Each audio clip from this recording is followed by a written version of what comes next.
This is the Engines of Our Ingenuity, made possible by the friends of KUHF Houston.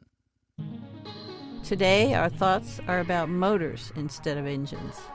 The University of Houston presents this series about the machines that make our civilization run and the people whose ingenuity created them.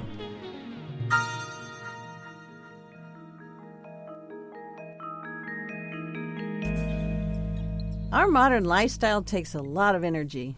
Over 80% of that energy comes from burning fossil fuels, coal, oil, and natural gas.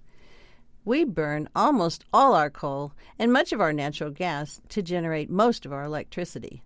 We don't use oil to generate electricity. Instead, we burn oil for road, rail, air, and sea transportation. Mobility matters. The freedom to move people and goods is a necessity of modern life. The cars and trucks we drive have engines that burn fuel that comes from crude oil. Altogether, we burn about 29% of fossil fuel for farm use and for road, rail, air, and sea transportation using engines that emit carbon. Suppose we replace the engines on farms, roads, and rail by electric motors.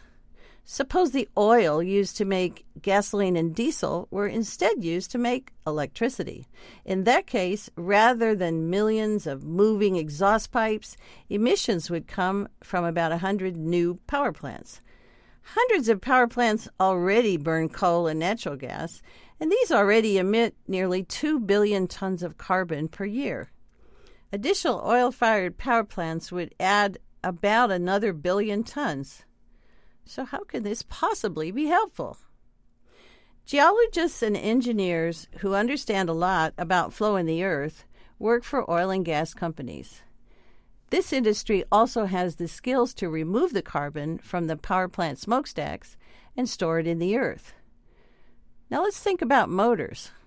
Electric car drivers love the powerful acceleration provided by the motors in their cars. Electric cars need fewer repairs and cost less to operate, but they need batteries and ways to charge them.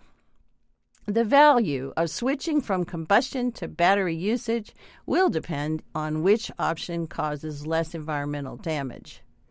If electrifying road, rail, and farm vehicles seems possible, what about travel by air and by sea? It would not be easy to plug in a jet plane in flight or a cruise ship at sea. As well, military needs for remote energy cannot rely on power plants. Perhaps biofuels from plants, algae, and seaweed can meet these needs.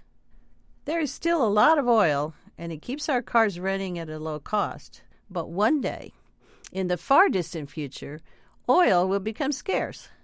A switch to electric transportation could use renewable energy to protect our freedom of mobility in the long term.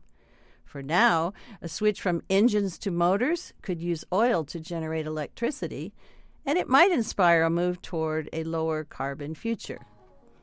I'm Christine Economides at the University of Houston, where we're interested in the way inventive minds work.